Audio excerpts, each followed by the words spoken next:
राम राम। कहते हैं जिसमें सूझबूझ होती है, जिसमें बुद्धि होती है, जिसके मन में न्याय की भावना होती है, जो दूसरों की भलाई सोचता है, उसके कार्य भगवान अपने आप बनाते हैं। कई बार हमें ऐसी ऐसी चुनौतियों से गुजरना पड़ता है, हमारी परख इतनी कड़ी होती है, इतनी मुश्किल से होती है कि जैसे सोने को आग में जलाकर शुद्ध किया जाता है, नया किया जाता है, उसी तरह हमें भी आग में तपना पड़ता है, तब हमारा शुद्धिकरण होता है। भारतवर्ष में एक बहुत बड़े राजा हुए जिनका नाम था राजा विक्रम।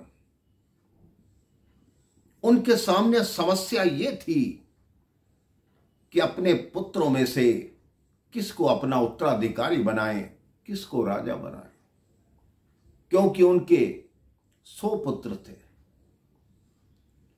जिसमें से कुछ बुद्धिमान और कुछ मूर्ख थे। उन्होंने कहा यदि मैंने किसी एक को राजा बना दिया तो बाकी भाई विद्रोह कर देंगे, युद्ध छिड़ जाएगा, मारकाट मच जाएगी। उन्होंने निर्णय किया कि मैं एक प्रतिस्पर्धा रखूंगा, जिसमें जो राजकुमार विजयी होगा उसी को राजा बनाऊंगा। सारी प्रजा को यह संदेश पहुंचाया गया कि कल सब राजमहल में पहुंचें, कल नए राजा का चयन होगा। सारी प्रजा राजमहल के प्रांगण में पहुंची। वहां उन्होंने देखा कि एक जगह पर भोजन की व्यवस्था कर रखी है, जहां 100 के 100 राजकुमारों के बैठने का कार्यक्रम है। 100 राजकुमार आए, राजा अपनी रानी के साथ आए। 100 के 100 राजकुमार उस स्थान पर चारों ओर बैठ गए जहां उनके आगे 100 थालियां भोजन की रखी हुई थी। राजा ने कहा आज उसका चयन होगा जो मुझे खाने का बिल्कुल सही स्वाद बताएगा कि कैसा बना है। सब एक दूसरे की तरफ देखने लगे और कहने लगे ये तो कितनी आसान प्रतिस्पर्धा है। जैसे ही वो भोजन की थाली पर बैठे, उसी समय वहां कई शिकारी कुत्ते भौंकते हुए आ गए। जैसे ही शिकारी कुत्तों को देखा, वहां भगदड़ मच गई। वो सारे राजकुमार उठकर उन शिकारी कुत्तों के पीछे भागे, उनका शिकार करने भागे। प्रजा में भी भगदड़ मच गई। अब प्रजा सोचने लगी कि राजा ने ये कैसी प्रतिस्पर्धा रखी जो पूर्ण ही नहीं हो पाई।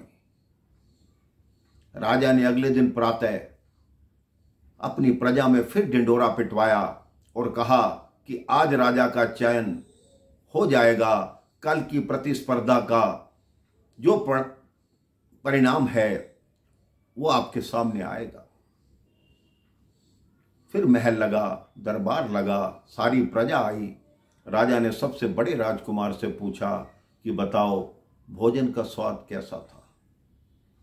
बड़ा राजकुमार बोला पिताजी कैसी बात करते हैं, हमने भोजन कहाँ किया, हम तो भोजन करने बैठे थे, उसी समय शिकारी कुत्ते आ गए, तो भोजन का स्वाद कैसे बताएं। दूसरे राजकुमार से पूछा, उसने कहा हमारे पहरेदार इतने निकम्मे हैं, उन्होंने शिकारी कुत्तों को अंदर आने क्यों ही दिया, हम भोजन का स्वाद कैसे बताएं। एक एक करके सबने अपने बहाने बताए। 99 राजकुमार से राजा पूछ चुके। 100वां राजकुमार जो सबसे छोटा था वो बाकी था। उससे पूछा शांतनु तुम बताओ भोजन कैसा था।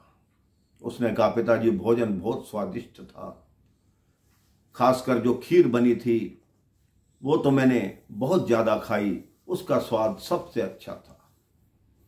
राजा कहते हैं मैं कैसे विश्वास करूं कि तुमने भोजन किया, तुमने खाना खाया। वो कहता है जैसे ही हम भोजन करने बैठे पिताजी, आपने देखा तभी शिकारी कुत्ते आ गए, मेरे 99 भाई उनके पीछे भागे, लेकिन मैं अपने स्थान पर बैठा हुआ भोजन करता रहा। तो राजा ने कहा, तुम्हें शिकारी कुत्तों ने कुछ नहीं कहा? वो कहते, मुझे क्यों नहीं कहा? जैसे ही मेरे पास कोई शिकारी कुत्ता आता, मेरे पास 99 थालियां भोजन की भरी हुई पड़ी थी, मैं शिकारी कुत्ते के आगे एक थाली फेंक देता। इस तरह मैंने भी भोजन किया और जितने शिकारी कुत्ते आए उनको भी भोजन कराया। राजा ने कहा, वास्तव में तुम ही राजा बनने के लायक हो, तुम ही बुद्धिमान हो, तुम दूसरे का दर्द भी समझते हो, तुमने कुत्तों का भी पेट भरा और अपना भी भरा। आज से तुम ही मेरे उत्तराधिकारी हो, मेरी मृत्यु के पश्चात तुम ही राजा बनो। आप सोचिए, उस राजकुमार ने जरा सी बुद्धिमानी दिखाई, राजा की कसौटी पर खरा उतरा, राजा की परख पर खरा उतरा, तो उसे राज्य मिला। आप भी अपने मन को भगवान के चरणों में लगाइए, भगवान जो भी कसौटी करें उस पर पूर्ण उतरिए, आपका जीवन सफल होगा। राम राम, जय श्री राम।